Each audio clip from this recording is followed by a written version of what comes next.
So we are here at Atria Mall, Worli, where we have installed thermal DFMDs for both men and women. We'll just show you a demo of each of them. A person or a visitor will arrive and he can pass through.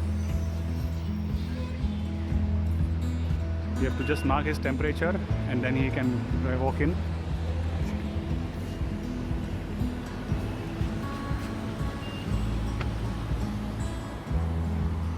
Whatever his body temperature is there will be marked on a display. An alarm count and a pass count will be maintained. This is the typical sensor. Just show your wrist at this distance and it will capture.